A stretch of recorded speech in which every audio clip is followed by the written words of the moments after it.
You are Locked On Rays, your daily Tampa Bay Rays podcast. Part of the Locked On Podcast Network, your team every day. Hello, my name is Kevin Weiss. I'm Ulises Sambrano. And we're the host of the Locked On Rays podcast, part of the Locked On Podcast Network. Thank you for making us your very first listen every single day. Be sure to check out and subscribe to our YouTube channel at Locked On Rays. You can also find us on X and Instagram at Locked On Rays. And email us anytime, lockedonrays@gmail.com. We will have a mailbag episode later on this week. Well, if you're watching on YouTube, you will notice I have a different look. Oh, yeah. Actually, both of us have a different look because Ulises usually has a hat. He is going sans hat today. I have a hat on and a new microphone, new mic Paredes. Yes. The headset is, well, it's here, but it's damaged. It's broken. I've had it since college broadcasting days, and I have it taped up with bubble gum and spackle, and it's a mess. So it was time to upgrade the rig. So hopefully the sound sounds okay to the listeners and watchers out there. It sounds like silky Kevin. So Yeah. that's good. It's like a late night radio right now. I know. Maybe we need a microphone company sponsorship at some point in time. Let's do it. Let's do it. Provide mics to every Locked On host, all Wouldn't that be 800 of them. That would be nice. BT Dubs on the new look. You're right. I do have the hat, but I felt Put it on. Go grab it. I was feeling my hair, man. I was feeling my hair today. Not gonna lie. You got a nice coif. Thank you. Ruminating right now. I like it. Yeah. You know who had a nice coif today? The Rays offense. When's the last time they scored 9 runs? When's the last time they put on a crooked number? They've had crooked numbers put on them lately and throughout the season. And for a second there, when I believe they were up 9-3, that, hey, the Rays might put forth a clunker of their own. Alas, it did not happen. But this is a feel-good result. Even though there were some crummy things that transpired over the course of the game, you at least have to stomach it in a positive angle if you're a Rays fan by what happened against, yes, I know the Marlins are 21-40. They're not going anywhere this year, probably not next year, maybe the year or years after that with Peter Bendix at the helm. But they have been a team that's been winning more games as of late. So getting a road win like this in front of, I don't know, 37 fans or something like that.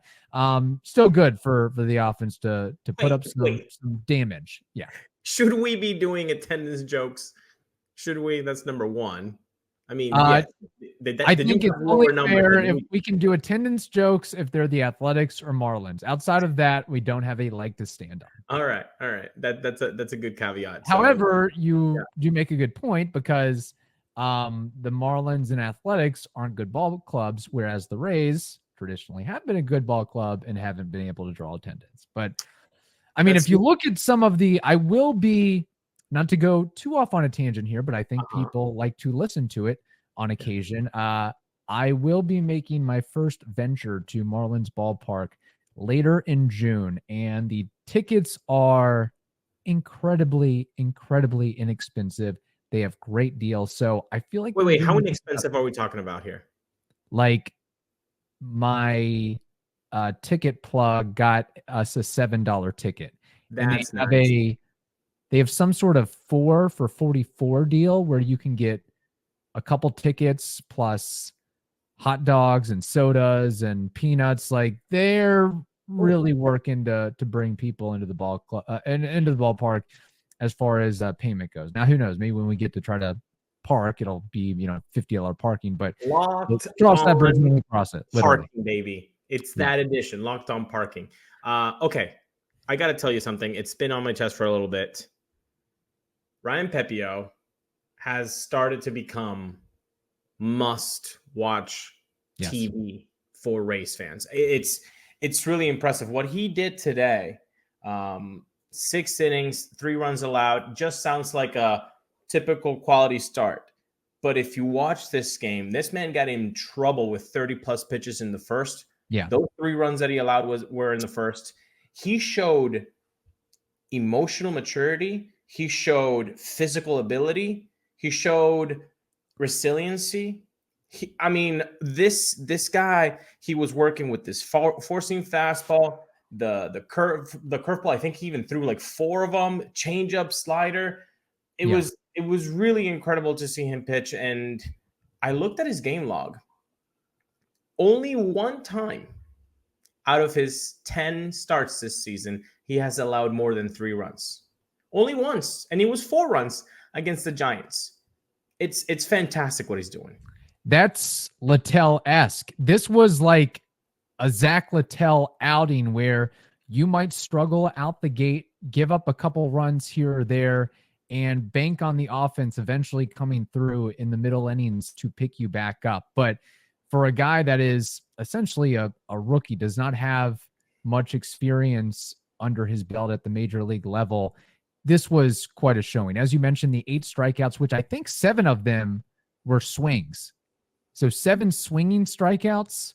And then we talk about his four-seam fastball and how he can elevate it and miss bats, but throwing the changeup to same-sided hitters, you've got something rolling with that pitch when you're able to have the confidence there. So for him to settle in, because frankly, when I turned the game in the first inning and saw basically the point of exhaustion as to how many pitches he was throwing and runs and hits, that first inning, a home run, an RBI triple, RBI single usually doesn't signal good news. So for him to, as Doug Wechter pointed out on the broadcast, to settle in and gain composure and battle through 6 innings, a rarity for really any pitcher, but especially a guy that's a rookie at the end of the day.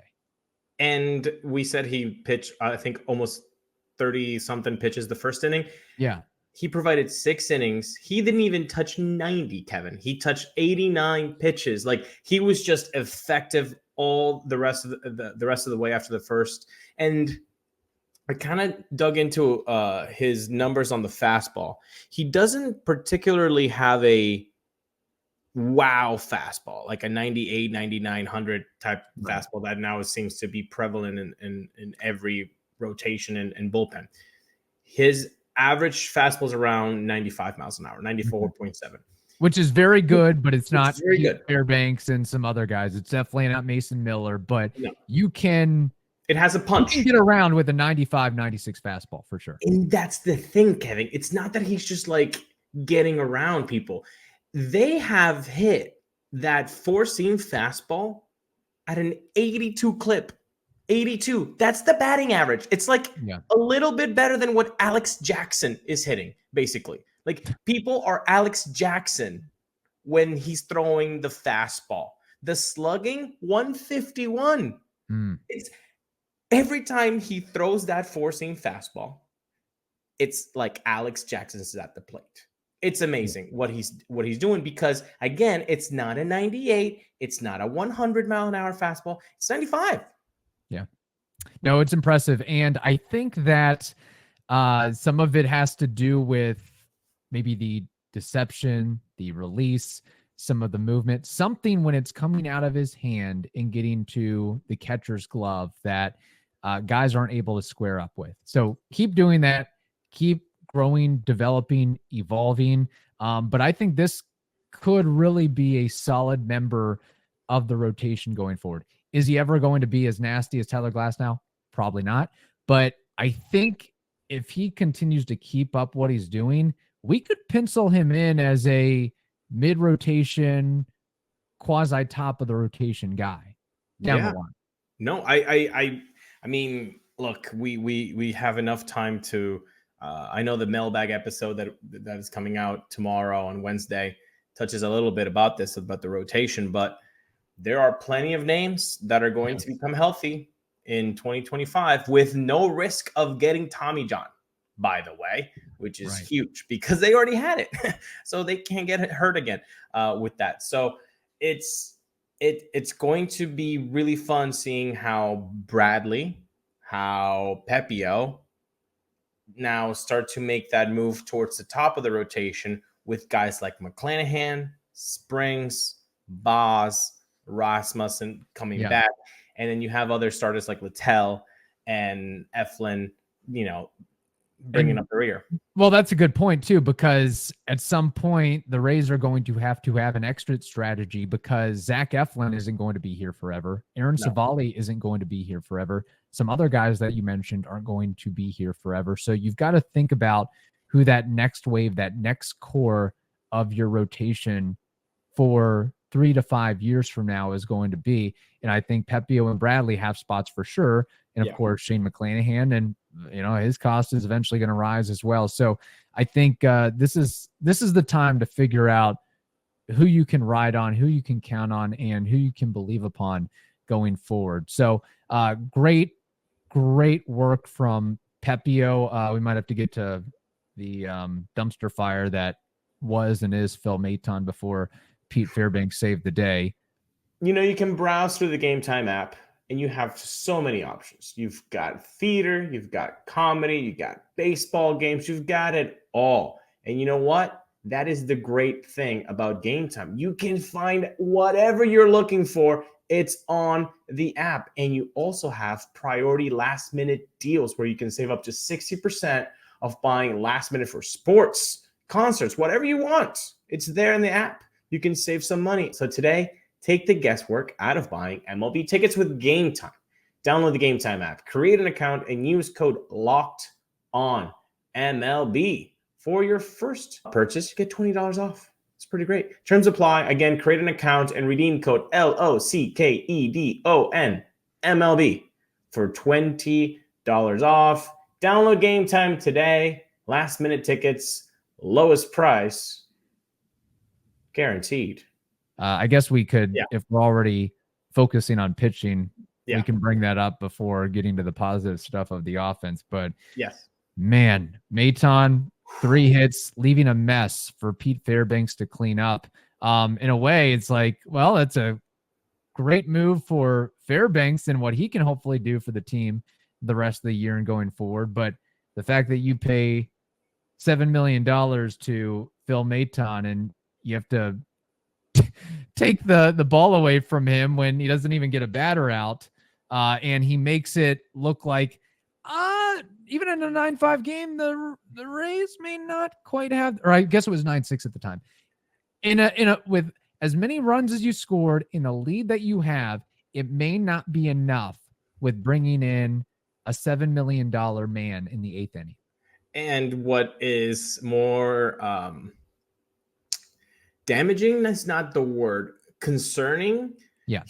He has had 2 stints of really good ball, and it was in May. Like the first few outings in May, they were solid, and he got kind of knocked around, and another solid. And then this one, what is concerning to me, do we know who these players are that he is getting hits off, that are getting hits off? I mean, Tim Anderson is arguably one of the worst hitters in the last 2.5 years. Vidal Brujan, friend of Rays fandom. He's actually having a somewhat decent year, better than I expected with the Marlins. I think it's just a case of change of scenery, playing time, him being told, you're essentially one of our starters, you're going to get reps, and that gave him some confidence to take the ball and run with it. And Jazz Chisholm, who I think is overrated. I mean, that's everybody can have an opinion, and mine is Jazz Chisholm. He's definitely not lighting the world on fire this season for sure. No, I think so he gets rated or overrated based on his stylistic notes and how he goes about playing the game. But to your point, I understand. He's a 750 career OPS guy. Like, it's not like he's lighting the world on fire, but regardless. So it's Anderson, Brujan, and Chisholm that are getting hits off. I mean, like that is concerning to me. I know it can happen at any time, and relievers are not going to be perfect all the time. If this was Kevin, if you told me, oh yeah, he faced Rutschman and face anybody from the Orioles, face anybody from the Yankees, face anybody from the Dodgers, face an offense of that ilk, that is more stomachable than against a Marlins team in its current iteration. Westberg, Henderson, Rutschman. I'm like, oh yeah. Judge, Stanton, and Soto, Soto. Stanton, yeah, go down the list. Rizzo, whatever. But like, really, we're Chisholm, Braun, and Anderson? That's concerning, man. But at the end of the day, you have a lockdown closer to get you out of spots, even when you don't have to use them or you don't want to use them. And Pete Fairbanks comes in and he gets what, 2 strikeouts? 2 strikeouts and a weak topper to him that he smartly underhands to the first baseman instead of trying to make a throw, which so many pitchers duff, trying to make that toss over to first to get the 3 outs. And frankly, I mean, when he came in, I was like, well, he's been so good lately. He's had some outings that have gone in his favor. He'll be able to if the Rays blow this game, I mean, we might as well start lighting buildings on fire because there's no reason to lose the game at that point. Well, you know, it would be very disappointing to come back at a place like this and be like, how did we lose this game? We were winning 9-3. Yeah. Unfortunately. Turning to the offense, but before we get to that, do you watch Fox Sports or ESPN or TV? You know, all these screaming and shouting TV sports networks. I got a better idea for you. Make the switch to Locked On Sports Today. It's a free 24/7 sports streaming channel programmed for you every day to bring you the biggest stories without all that shouting. It's on YouTube, Amazon Fire TV, and it's part of the Locked On Podcast Network. So check that out. Offense. Can we make this a trend going forward? This is hopefully a Brandon Lowe breakout game. This is what we need to see more of from Brandon Lowe and others with his pedigree. One swing of the bat, you can tie it up. Another swing of the bat, you can drive a couple in. Against a lefty, no less, than Jesus Luzardo. And I think the key, again, for Brandon Lowe, hey, first pitch, they're going to try to throw it somewhere hittable in around the zone. Turn and fire on that baby, whether it's a fastball or a slider. Make your move earlier in the count versus late in the count where you'll look ridiculous against a breaking ball or something. And the last 3 big at-bats that he has had, changeup, double. Changeup, home run, changeup, triple. Yeah. At the homestand, a base clearing triple that he had on that Sunday game. It early in the count too, by the way, those 3. So I don't know if it's some scouting report with each particular pitcher that he's seeing how they're attacking other lefties or how they would attack him, that or type of hitters of his pedigree with changeups, what it's working in that particular day for those pitchers that he's saying, okay, well, they're probably going to attack with the changeup. I did hear Neil saying that Luzardo was starting a lot of counts with off speed. So then that's something that Brandon's like thinking, okay, well, he's probably going to come with a changeup, and he did twice on him. And I understand the whole splits things. You know, if a guy's hitting 50 against lefties for the last 300 at bats, okay, well, maybe he's not really good against lefties. But right now, at this point in time, where the offense just needs to snap out of it, and there aren't big options in the bench that you're like, well, I wish they could play. There's really not that guy. It's not like the Orioles where it seems like they have options galore to go to. Oh my God. There's guys in the bench that would be starters in so many teams. But I think right now with the offense the way that it is, hey, there's not another Brandon Lowe type player in the bench. So might as well go with him and see if he's going to get hot. And if you want him to get hot, what's the thing that we learned from baseball players for the last 150 years? Timing is everything. You can't just have a guy have a good game and then sit him the next 2. And then even if it's against a lefty, at least he's seeing pitches. Right. So I understand the whole putting people in a position to succeed. But right now, there aren't lefty mashers that are going to be missing out at bats if you put Brandon Lowe in there. On the contrary, you're hoping that he gets hot, and he's a guy that he can give 5 RBIs in one single game. Yes. No, and that's what we need more of. going forward, and just having that presence in the lineup. Now that he's starting to put something together, maybe that opens up the reins for, well, we know what Isaac Paredes has done this season, or protect Randy a little bit more, find some way to, by your performance, elevating the other guys in the lineup that we also need to perform as well. In addition to Lowe, got multi-hit games from Yandy Diaz, Isaac Paredes, who seems to just quietly go about his business and drive in runs, and Ahmed Rosario going 3 for 4, now batting over 300. Look at that. At 303. And then Jose Siri, he just got the one hit, but it was an RBI double. It is winner take all time in the NBA and NHL, and FanDuel is giving you a shot to bring home a big win of your own. Right now, new customers get $150 in bonus bets with any winning $5 bet. That's $150 to bet on spreads, money lines, player props, and so much more. So all you have to do is visit fanduel.com/lockedon, LOCKEDON, to make every playoff shot count. So good, I'll repeat it again. FanDuel.com/lockedon, LOCKEDON. FanDuel, they are America's #1 sportsbook. Yeah, and I think for me, he might not have gotten multiple hits, but he got on base 5 times. And I think that's huge for Randy Arozarena.